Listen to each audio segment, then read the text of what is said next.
Siyempre, bagamat ang pagtitipon ay mangyayari sa Enero pa, inanunsyo bago matapos ang panahon ng Iglesia ni Cristo na sila'y magkakaroon ng napakalaking protesta laban sa impeachment ni Inday Sara at laban sa lahat ng injustice.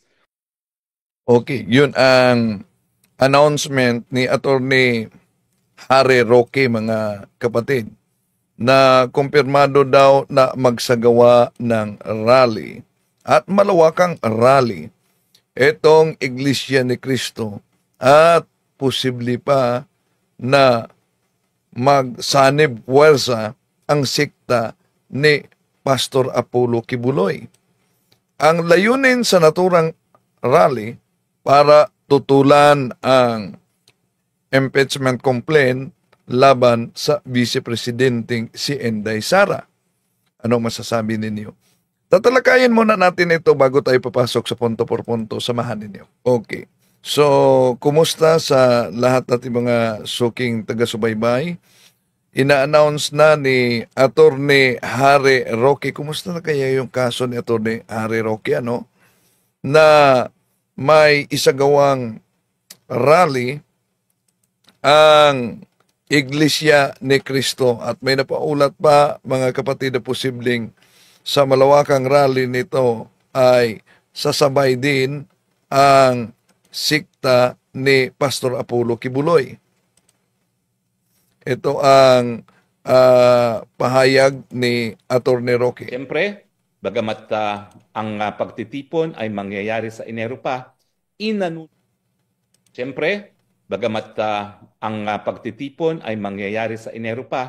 inanunsyo bago matapos ang panahon ng Iglesia ni Cristo na sila'y magkakaroon ng napakalaking protesta laban sa impeachment ni Inday Sara at laban sa lahat ng injustice sa 13 ng Enero. At ngayon po, nakakalap tayo ng impormasyon na ang rallying yan ay hindi lamang sa Maynila, meron sa Cebu, meron sa Cagayan de Oro, at iba pang mga bansa. In fact, isa-isahin ko yung mga lugar kung saan magaganap itong rally against injustice. No? Napakahaba po ng listahan na pinigay sa akin. So hayaan yung basahin ko. Bagamat ito kasi na-anunsyo pa ng 2024. So kasama pa siya sa ating year-end report. Pero ang mga lugar kung saan magkakaroon ng pagtitipon, protesta laban sa injustice, sa Albay, sa Sawangan Park, sa Agusan del Norte, sa Butuan City Sports Complex, sa Cebu, sa SRP, sa Isabela Sports Complex, sa Maynila, sa Luneta at sa Liwasang Bonifacio, Misamis Oriental, sa Plaza Divisoria, Palawan, Provincial Capital of Palawan, Iloilo Province, Freedom Grandstand, Iloilo City, at Ilocos Sur, sa Vigan. Yun.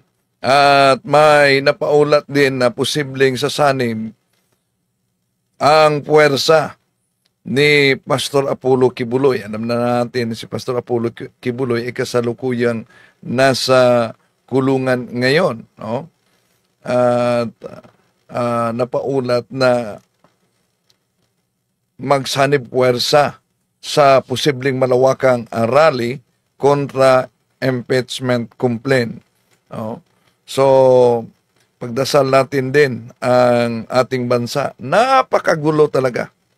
Grabe. First time in history talaga na nagkakaroon tayo ng ganito. No? Okay? Sanib puwersa na daw umano. Ating tutukan ito, mga kapatid. No? So ano ang masasabi ninyo sa napaulat na sanib puwersa? Comment kayo down below. Okay? At malapit na din ang midterm election. Ang dami ng mga nakapaskil na para sa campaign poster at sa Manila. Ang lalaki, ano? Makita natin. Kaya iwan ko kung mangunguna ba hanggang ngayon itong problema kaugnay sa vote buying. So, alam naman natin na ang Iglesia ni Cristo, napakalaki na puwersa din sila, lalo na nagkakaisa sila sa pagpili ng posibleng kandidato. Kaya, ang daming mga politiko na nanliligaw sa kanila. At napaulat na si Eranio, si Eduardo, ninong ba ito ni Presidente BBM sa kasal? At sila ang iglesia sumusuporta sa kandidatura nila ni BBM at Inday Sara. Lalo na yan ang sikta ni Pastor Apollo Kibuloy, no? Ang Kingdom of God ni Pastor Apollo Kibuloy.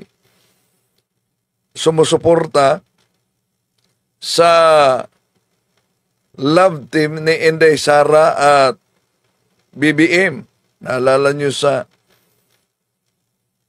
campaign period, yung sinabi ni Vice President Inday Sara na I love you BBM, pero ano bang nangyari ngayon? No?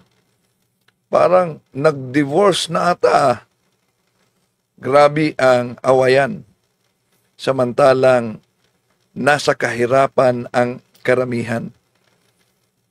Grabe talaga. No? Ito ding sikta ni Pastor Apollo Kibuloy. Niligawan, kaya nga ang daming mga kaibigang politiko si Pastor Apollo Kibuloy. Kahit na kapatid ni Pangulong Bongbong Marcos na si Amy Marcos na kasalukuyang magpapili muli ngayong midterm election. At parang di sila magkasundo ni BBM, no? So, kaya ipagdasal natin ang ating bansa, mga kapatid. Anong masasabi niyo sa napaulat ni Attorney Harry Roque na Siyempre, bagamat ang pagtitipon ay mangyayari sa Enero pa, inanunsyo bago matapos ang panahon ng Iglesia ni Cristo na sila'y magkakaroon ng napakalaking protesta laban sa impeachment ni Inday Sara at laban sa lahat ng injustice. Okay, abangan natin yan, laban sa lahat na injustice o mano. Yun ang layunin. Okay? So, pasok tayo sa punto por punto dahil ako ang inaatasan ngayong mag-topic, mga kapatid. At ituloy natin yung pagsagot kay Pastor C.G. David. Oh. Ituloy natin to, mga kapatid. Sandali muna. So, ituloy natin. Isa sa mga atake niya na paulit-ulit itong mga sagradong imahen. At kaya, okay. Ito na. So, pasok na tayo sa punto por punto. Okay. Pasok na muna tayo. Banganin niyo, mga kapatid, San Juan ay may sariling paraan. Amen? So, yung po yung pagkakaiba noon, yung po yung konteksto noon, no? So, talagang mahihirapan ka pag wala kang proper guidance of the Holy Spirit and proper guidance of the true church. Mahirapan po talaga yung mga walang proper theology nga, no? Dahil nahirapan sila rito, kaya ang mga nagsulputang sekta or mga na-protestante, ito yung ginagawa nilang pagbautismo. Kasi sabi niya ni Gawa 2:38 See? Yun ang problema doon. So muli pagpapaalala, bakit nangyari yun? Bakit ginawa yon? Bakit sinabi ni Apostol Pedro? Dahil sinasabi lang sa paraan ni Jesus. No, hindi niya sinabing sa pangalan ni Jesus ka lamang kayo magbautismo sa paraan niya. Kasi hindi niya pwedeng sawayin yun. Si Jesus ang nagsabi. Bakit? Kasi dito sa Ebanghelyo, nagbautismo din si San Juan Bautista sa kanyang paraan. May paraan din actually yung mga Hudyo, no? No, in a Jewish way, yung baptism nila iba din. So, yun po yung sagot doon. Kaya bakit sabi sa Biblia ay pangalan ni Jesus, pero magbabautismo ang mga Katoliko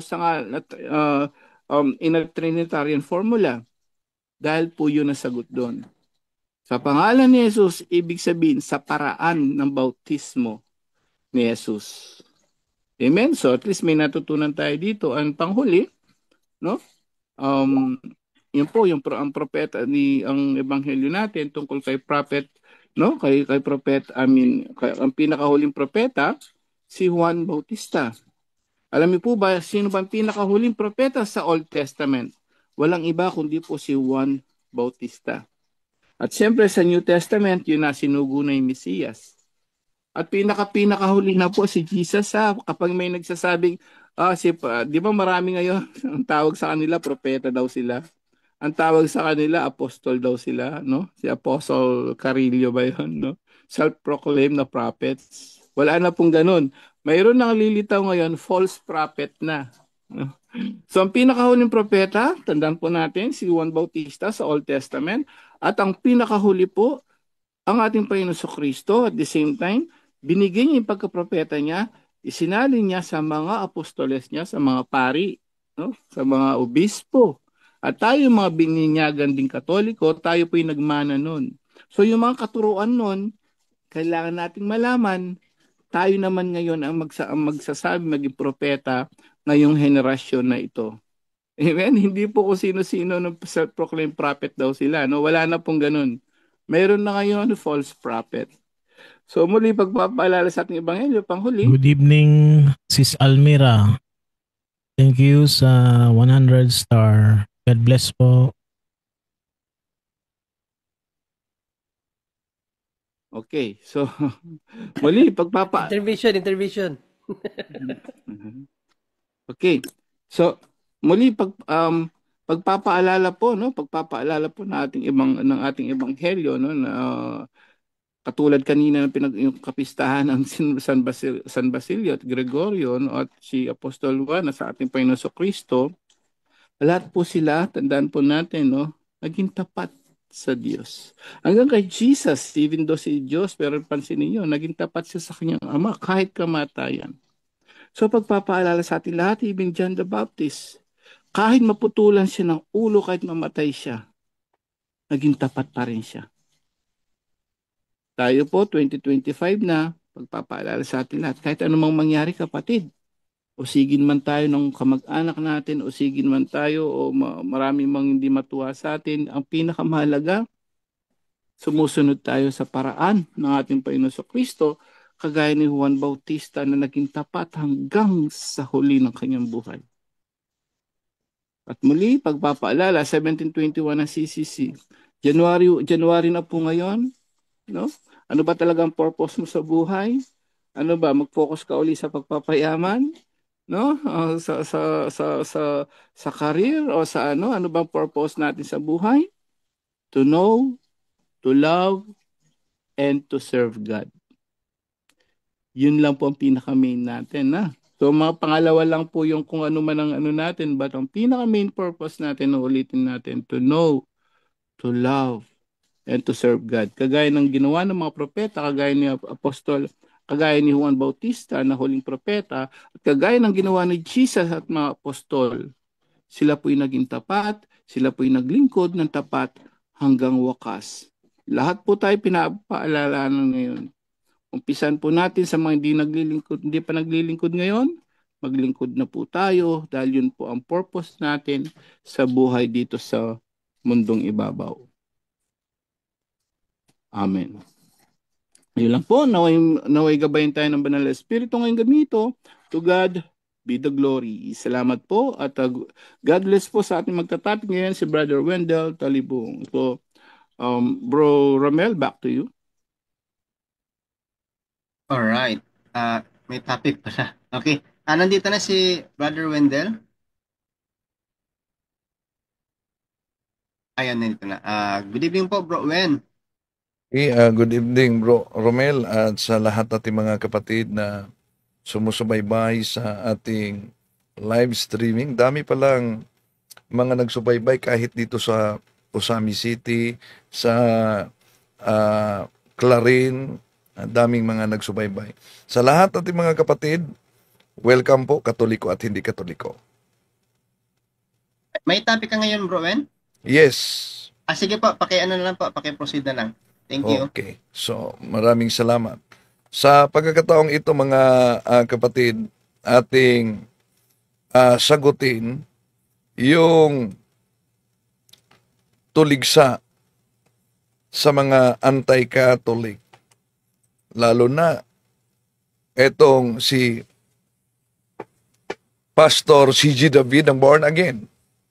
At ginagamit paulit-ulit ng mga anti-Catholic itong Revelation chapter 22 verses 8 up to 9 na ang anghel ay di pumayag na sasambahin siya ni San Juan. Ganon din ang Gawa Kapitulo 10 versikulo 25-26 na si San Pedro hindi pumayag na sasambahin siya ni Cornelio. Kaya ang argumento nila, kung ang anghel at si San Pedro na kinikilalang Papa ng Simbahang Katoliko ay hindi sang-ayon na sasambahin sila, bakit ang mga larawan ng mga santo, lalo na sila'y patay na, ay sinasamba daw ng mga Katoliko? Yung anghel nga sinabi mismo sa Bible na ayaw nila nang sinasamba sila, ayaw nila nang niyuyukuron sila.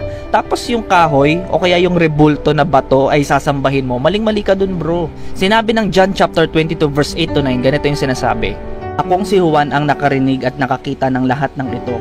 Matapos kong marinig at makita ang lahat ng ito, lumuhod ako upang sumamba sa anghel na nagpakita sa akin ng mga ito. Pero sinabi niya sa akin, huwag mo akong sambahin, sapagkat katulad mo, alipin din ako ng Diyos at ng mga katulad mong propeta at lahat ng mga sumusunod sa mga nakasulat sa aklat na ito, ang Diyos ang sambahin mo. May nagsabi pa sa akin ganito, hindi naman sa sinasamba, ano lang yan. Okay, yun ang bahagi sa kaniyang banat sa Simbahang Katoliko. No? Kaya, sasagutin natin ito mga mahal na kapatid, ang banat ni C.G. David ng Born Again. Oh. Pero alam nyo, sabi niya na hindi naman daw umano Katoliko ang kaniyang pinatatamaan sa kaniyang banat. Nagpapatama daw ako sa mga Catholics. Doon po sa video ko, mapapansin nyo doon, wala po ako doon binanggit na Catholic. Kung babalikan po natin maigi, no? Wala akong mention na Catholic. So, hindi ko po direktang pinapatamaan ang mga... So, hindi daw niya direktang pinatamaan ang Catholic. So, ibig sabihin, inaamin niyang pinatamaan niya ang Catholic sa kanyang tera, ngunit hindi direkta. Bakit? Kung hindi Katolik, sino itong ginagamit niyang video? Iba naman, nagpapahid pa sila doon sa image. Kasi ang thinking nila merong power doon sa image na yon or sa rebulto na yon na kung saan nagbibigay ng healing sa kanila. Yan. Katoliko talaga ang binanatan, alang naman ang Satanic Church na hindi naman yon larawan imahe ng Satanic Church. Kaya ating sasagutin mga mahal na kapatid itong banat ng Born Again na si C.G. David, no? Dahil alam nyo naman ang kasinungalingan pag ito'y palaging inulit-ulit, magmukha talagang parang katotohanan, lalo na sa ating mga kapatid na kulang talaga ang kaalaman. Okay. Una, ginagamit nila, hindi lang sila si G. David, pati na Iglesia ni Cristo, yung mabasa sa Revelation chapter 22 verses 8 up to 9 na ito ang nakasulat.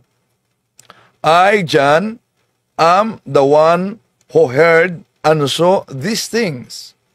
And when I heard and saw, I fell down to worship at the feet of the angel who showed me these things.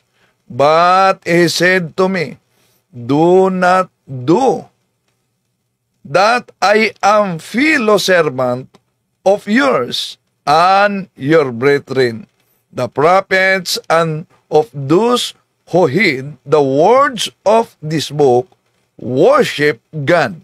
So, ito kahit sa Iglesia ni Cristo, ginagamit nila ito na, di po ba, ang anghel na mismo ang nagpahayag sa Revelation chapter 22 verses 8 up to 9 na di dapat siyang sambahin.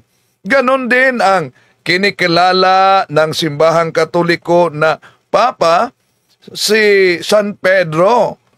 Anong sabi niya sa Gawa Kapitulo 10 versikulo 25-26? When Peter entered, Cornelius met him and fell at his feet and worshiped him. But Peter raised him up, saying, stand up, I too am just a man. O see, di po ba ang kinikilala ng simbahang Katoliko na Papa, ayaw talaga na sambahin sila.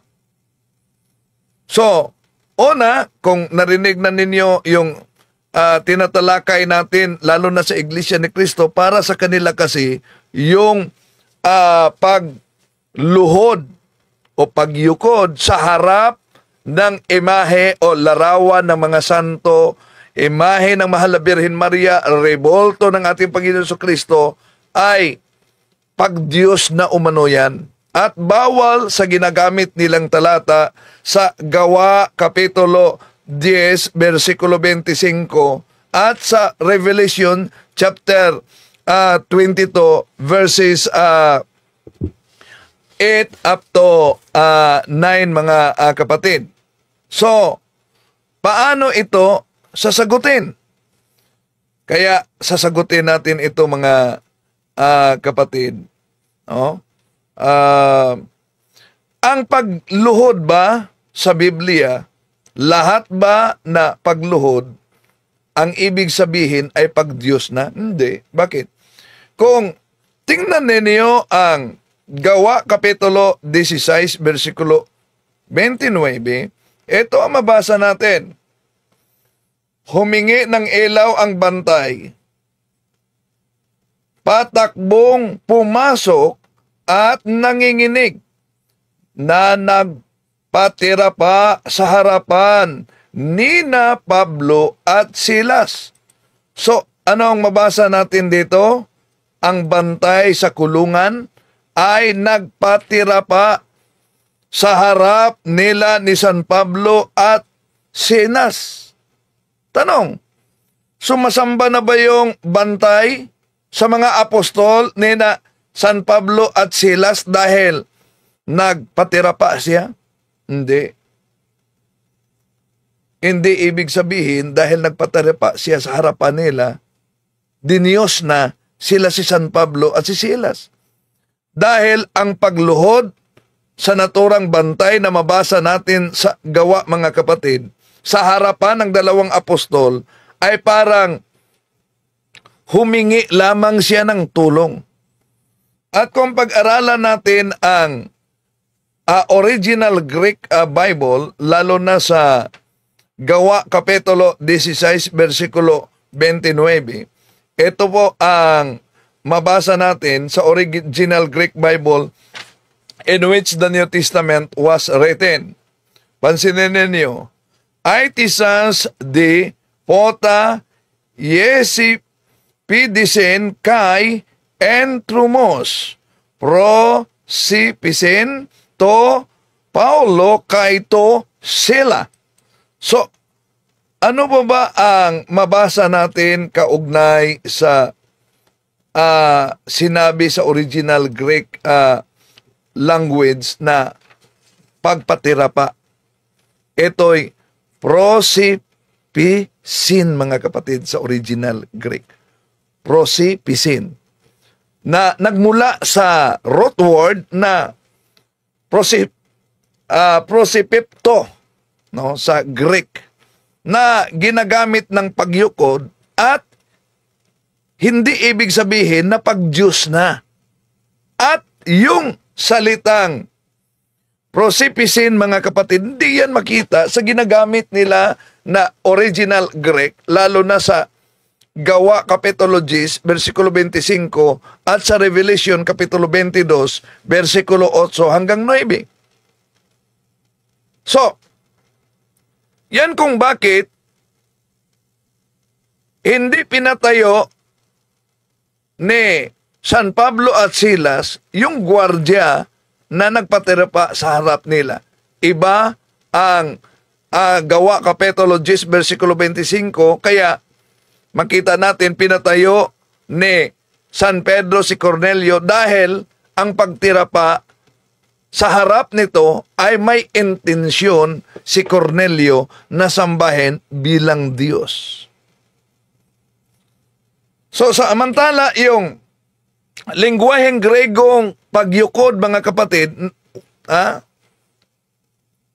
na mabasa natin sa Gawa Kapitulo 10, versikulo 25, ang mabasa diyan sa Grego ay prosikonisin. Prosikonisin. Samantalang ang nakasulat naman sa Revelation chapter 22, verses 8 up to 9, sa original Grego ay proskonisai. Iba sa nakasulat sa Gawa Kapitulo 16, versikulo 29, na ang pagpatira pa na gamit sa Grego ay prosipisin. So, nakita nyo ang pagkakaiba sa original Greek Bible, mga kapatid. Kaya si Apostol Pablo, hindi niya pinagalitan yung bantay na lumuhod sa harap nila ni Silas. Dahil hindi intensyon ng naturang bantay na sambahin sila bilang Diyos. Kaya kung pagpilitan talaga ng ating mga kapatid na ang pagluhod katumbas na sa pagdiyos, lalong lalabas, mga kapatid, na kahit ang mga tao na nasa Biblia, gumagawa sila ng pagdiyos-diyosan dahil lumuluhod sila sa harap ng banal na tao na kaibigan ng Diyos. Halimbawa, sa Genesis Kapitulo 19, ito ang mabasa natin. Nang gabing dumating sa Sodoma ang dalawang anghel, nakaupo si Lot na sa may pintuan ng lungsod. Pagkakita sa kanila'y tumayo si Lot at sinalubong sila. Nagpatira pa siya sa harapan ng mga anghel. See? Dito makita natin, mga kapatid, na si Lot mismo ay yumukod sa dalawang mga anghel. Diniyos na ba ni Lot yung mga anghel? Natural hindi, mga kapatid. Dahil alam din ng dalawang anghel na ang ginawa ni Lot ay hindi pag-Diyos sa kanila. Pinigilan ba si Lot na mga anghel dahil sa kanyang pagyukod? Hindi. Dahil alam ng mga anghel na ang layunin ni Lot ay hindi pag-Diyos kundi pagbigay galang sa dalawang mga anghel. Kaya ganon din ang simbahang Katoliko, mga kapatid. Lumuluhod tayo sa harap ng imahen. Pero hindi natin sinasamba ang mga imahen, kundi binigyan lang nating galang o respeto. Kahit nga kung tignan natin sa Judith Kapitulo 14, versikulo 7, ito ang mabasa natin. Itinayo nila siya at sila'y nagpatira pa sa paanan ni Judith. Bilang pagbibigay galang, ang papuri sa iyo ay aawitin sa lahat ng kampo sa Huda at sa gitna ng mga bansa. Manginginig sila kapag marinig ang iyong pangalan. Anong mabasa natin yan? Hindi ba napagkalinaw? Nagpatira pa sila sa paanan ni Judith. Yung pagpatira pa nila, hindi yun pagdiyos kay Judith, kundi pagbigay galang. Hindi pagsamba bilang Diyos. At di lang yan, nasa Esther Kapitulo 3, versikulo 2. Ito ang mabasa natin. Lahat ng tauhan sa bulwagan ng palasyo ay yumuyukod at lumuluhod sa harap ni Haman bilang pagsunod sa utos ng hari. Ngunit si Mordecai ay hindi yumuyukod at lumuluhod. So, dito mga kapatid, sa talatang ito, mabasa natin na di sinasamba ng mga tao si Haman. Pero dahil ba yumuyukod, ang interpretasyon na ng ating mga kapatid ay pagdiyos na. Malinaw na ang pagyukod sa Biblia, bowing down mga kapatid, ay pagbigay ng mataas na antas ng paggalang o kaya pagpugay, honor, at hindi pagdiyos na agad.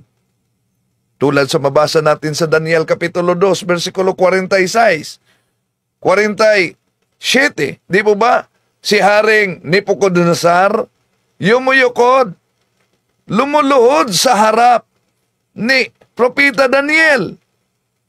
Pero, at nag-utos pa na handugan siya ng insinso. Pero hindi ibig sabihin na si Propeta Daniel ay kinikilala ng Diyos. Dahil si Haring Nebuchadnezzar, mga kapatid, ay malinaw nagbigay lamang ng galang kay Propeta Daniel at hindi para sambahin bilang Diyos si Daniel.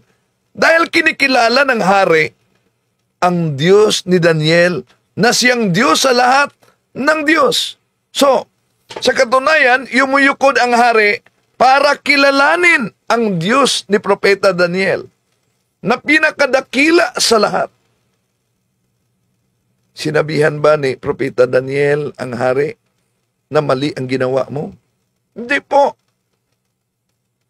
Tulad ng mga Katoliko, lumuluhod tayo sa harap sa imahe ng Mahal na Birhen Maria, hindi upang kilalanin na Diyos ang naturang larawan, kundi upang bigyan nating galang ang larawan na nagpaalala sa Mahal na Birhen Maria at sa mga santo na bayani sa ating pananampalataya.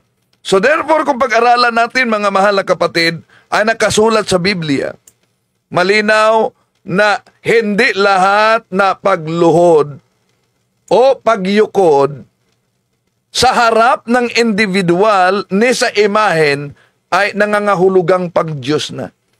Kundi, ito'y nangangahulugang pagrespeto o paggalang.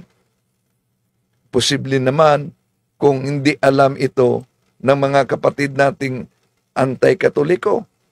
At hindi lang yan, mga mahal na kapatid, sa kanilang tuligsa, lalo na ni C.G. David, ito ang sabi niya.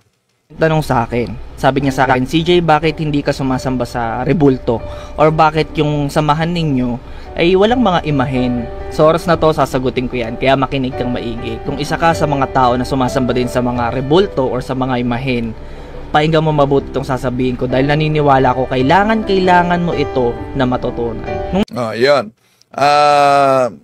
Sana din nagsubaybay si G. David para kailangan talaga niyang matutunan din ang ating sagot dahil ito si C.G. David, dating Katoliko ito.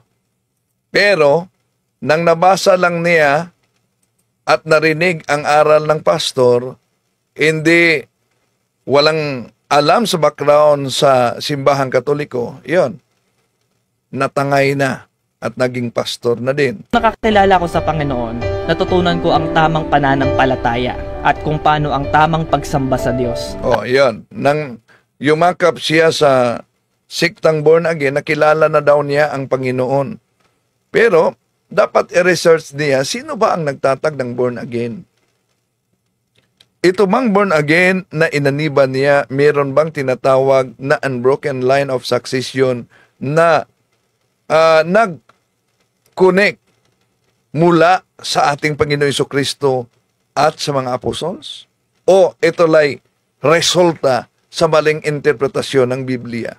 At ito yung pagsunod sa sinasabi ng Bible, hindi sa sinasabi ng tao. Kaya ang pananampalataya ko ay lagi nakabase sa Biblia, hindi sa sinabi ng tao. Okay.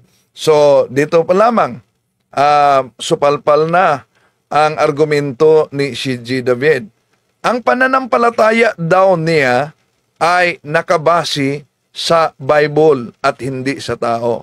Sige, di po ba siya mismo tao nagpahayag niyan? Kung puntahan natin yung argumento nila na ang pananampalataya ay dapat nakabase sa Biblia. Una, ito lang. Saan mabasa sa Biblia na ang pananampalataya ay nakabase sa Biblia? Tandaan ninyo, even the word Bible does not found in the Bible itself sa King James Version. Di ba? Pero, asan yan? Kung ang argumento din niya, di paniwalaan ang deklarasyon ng tao at ang turo ng tao, di ba tao din siya?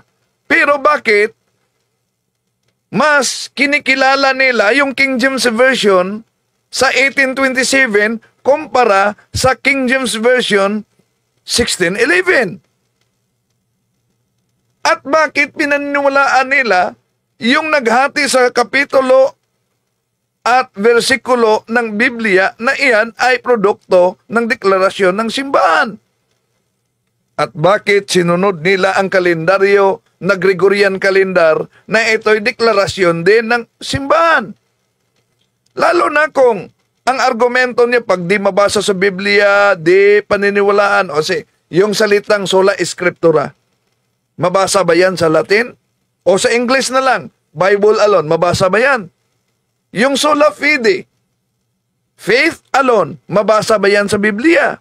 Yung sola gratia, grace alone, mabasa ba yan sa Biblia? Kaya, nagkukontrahan dito mga kapatid, yung kanilang aral na dapat mabasa sa Biblia. Wala naman yung mga turo nila. At nung natutunan ko magbasa ng Biblia, ganito yung nabasa ko sa Bible. Sinabi ng Exodus chapter 34 verse 14. So, tama talaga na may nakasulat sa Exodo. Pero ang problema lang, pag chap-chap ang pagbasa at iniwasan yung iba, delikado na yan. Kayong sasamba sa ibang mga Diyos dahil ako, ang Panginoon, ay ayaw na may sinasamba kayong iba. So malinaw na sinabi ng nag-iisang Diyos natin sa langit na huwag kang sasamba sa ibang Diyos. Natural, napakalinaw yan. Ibang Diyos sa ibang salin, Diyos-Diyosan. Sa ibang salin, idol. At kahit nasa Protestant na aklat, na Harper's Bible Dictionary, ito ang ating mabasa. All idols are images, but not all religious images are idols. Tama ang binasa ni C.G. David, lalo na sa Exodo Kapitulo 20, versikulo 3 hanggang 5. Pero ang tanong, anong ore ng Diyos-Diyusan ang ipinagbabawal diyan? Mas mabuting silipin natin, mga mahal na kapatid, ang Exodo Kapitulo 20, versikulo 3 hanggang 5 sa The Living Bible. Protestant na salin. You may worship no other God than me. You shall not make yourselves any idols, no images of animals, birds, or fish. You must never bow or worship it in any way. For I, the Lord your God, am very possessive. I will not share your affection with any other God. So, malinaw ang binanggit diyan, Diyos-Diyosan. Pero tanong, lahat ba na mga larawan ay ipinagbabawal ng Diyos? May kasama niya sa Exodo Kapitulo 25, 19, 22.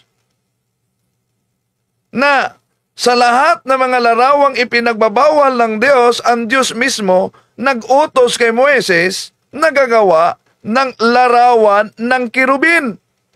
Pero ito ang argumento nila, si Moises lang ang inutusan diyan. Bakit kayo mga Katoliko sumali?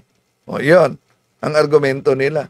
Now, di ba nila alam na diyan sa Biblia, mga kapatid, mabasa natin na ang loob at labas ng bahay ay may inuukit na larawan sa palibot.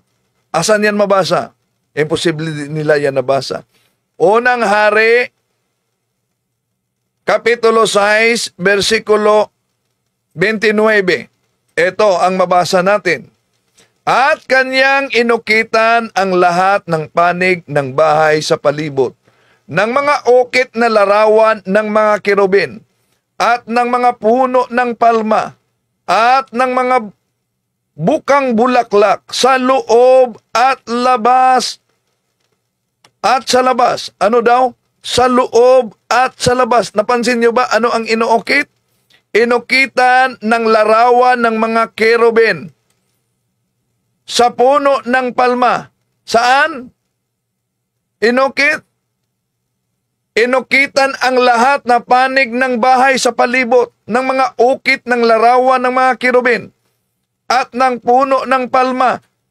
So, ganon din ang mabasa sa Ezekiel Kapitulo 41, mga mahal na kapatid, versikulo 19-22. Maliban sa larawan ng mga kirubin, meron nakaukit din na puno ng palma. Ang tanong, bakit may puno ng palma? Dahil ang puno ng palma ay prefiguration ito sa mga taong banal. Ayon sa Awit Kapitulo 90, 2:12, ito mabasa natin, the righteous shall flourish like the palm tree. Ano daw? Yung mga righteous, yung mga banal shall flourish like the palm tree. So, ibig sabihin di lang mga anghel ang inuukit sa bahay, kundi pati na ang puno ng palma na ito'y sumisimbolo sa mga banal. Kung binanggit sa Unang Hari, Kapitulo 6, versikulo 29, na ang bahay ay inukitan sa loob at labas ng larawan ng kerubin at puno ng palma. Ang tanong, sa Bagong Tipan, ano yung bahay? Unang Timoteo, Kapitulo 3, versikulo 15, ang bahay ay ang iglesia ng Diyos, haligi at suhay ng katotohanan.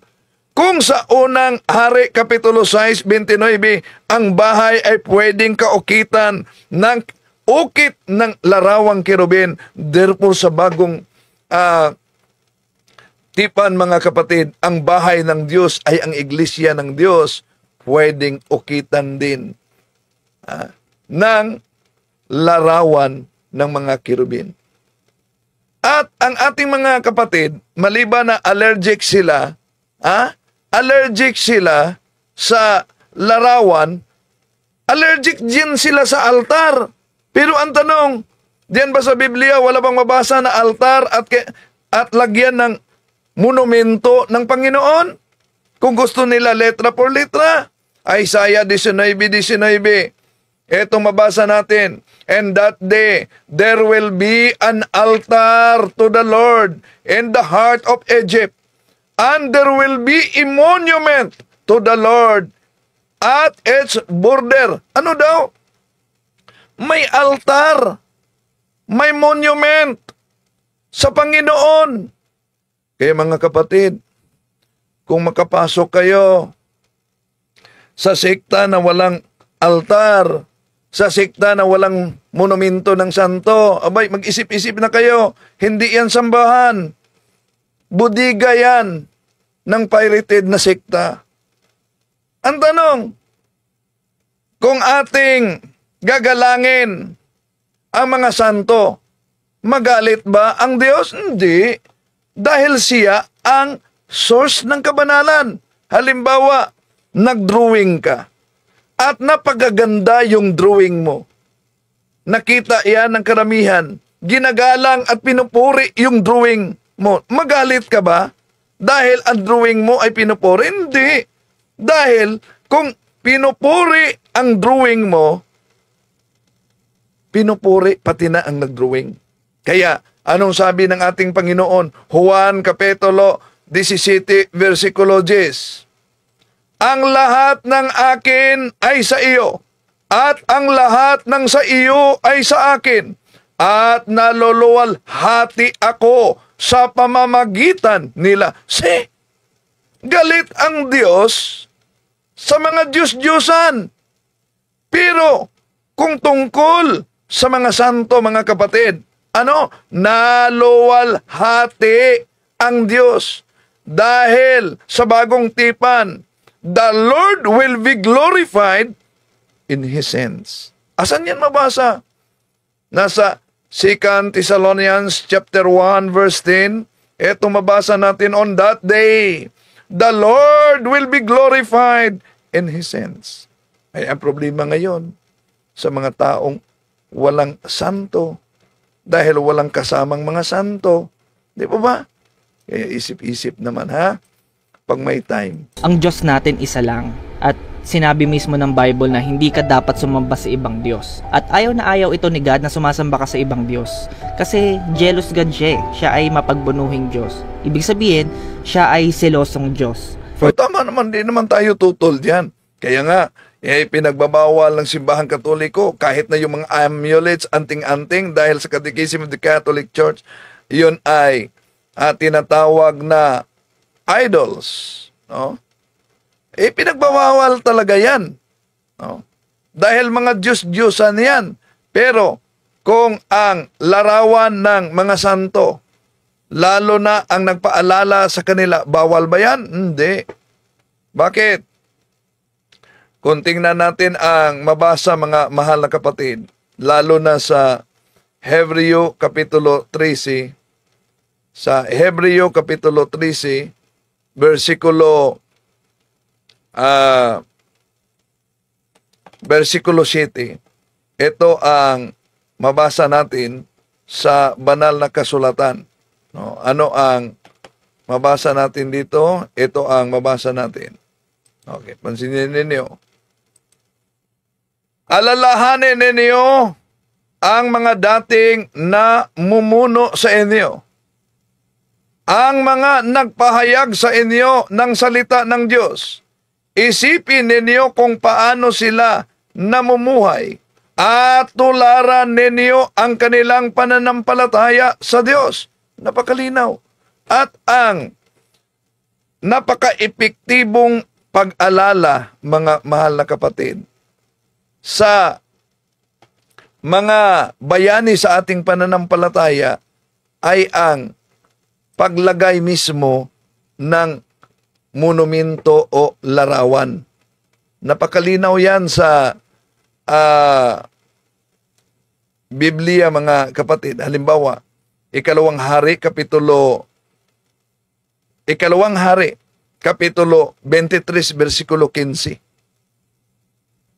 Hanggang 18, di ba? Pinagiba, winasak, sinunog ang lahat ng mga monumento ng mga Diyos-Diyosan. Pero nang nakita ni Propeta Diosnias ang monumento ng propeta, anong sabi niya? Huwag niyong galawin. Sa Biblia, ang daming Diyos-Diyosan, mga kapatid. Mabasa sa Jeremiah chapter 50 verse 2, merong si Bel at si Merodach. Sa unang Samuel Kapitulo 7, versikulo 3, nandun si Astarte. Sa Leviticus Kapitulo 18, versikulo 21, nandyan si Moloch.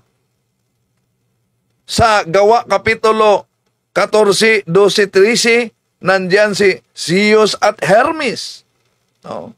At dami pa na mga Diyos-Diyosan tulad ni Baal Zebub na mabasa sa Ikalawang Hari, Kapitulo 1, versikulo 2. Yun ang ipinagbabawal ng Diyos. Pero hindi lahat ng mga larawan sa Biblia, mga kapatid, ay Diyos-Diyosan. Dahil napakalinaw na sabi nga ni si G. David dito, ang Diyos natin ay espiritu. Wala naman tayong tutol. Pero alam ng Diyos na ang tao ay may katawan tayo. At ang katawan may deklarasyon si Santo Tomas. Anong deklarasyon ng pananampalataya? Declaration of Faith ni Santo Tomas.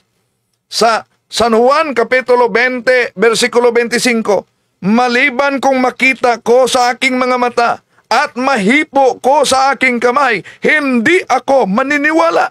Yun ang deklarasyon ng pananampalataya, na tayong mga tao ay nangangailangang makita, nangangailangan na may makita, may mahipo.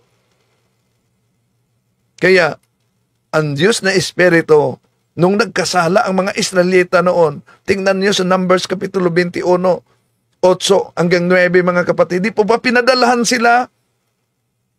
Pinadalahan sila ng ahas na makamandag. Pero sa awa ng Diyos, nang nakiusap ang mga Israelita kay Moses, anong sabi ng Diyos? Sige Moses, magawa ka ng tansong ahas. At sino mang makagat sa makamandag na ahas na titingin sa tansong ahas, sila'y gagaling. Ang tanong, totoo na ang Diyos ay Espiritu. Pero bakit ang Diyos na Espiritu ay nagpagawa ng tansong ahas upang ipadaloy ang kanyang kapangyarihan para sa kagalingan ng tao? Dahil ang tansong ahas na yan ay prefiguration, mga kapatid, sa crucifixion ng ating Panginoong Hesus. At alam natin na kahit nga sa The Living Bible, malinaw, mabasa natin sa Galatians chapter 3, verse 1, na I have waved before you with a placard on it, with a picture of Christ dying on the cross. Oh, di po ba? Gusto sila letra por letra? Aba, last 9:16 na pala. So, balik ko na diyan sa punto por punto. Mga kapatid,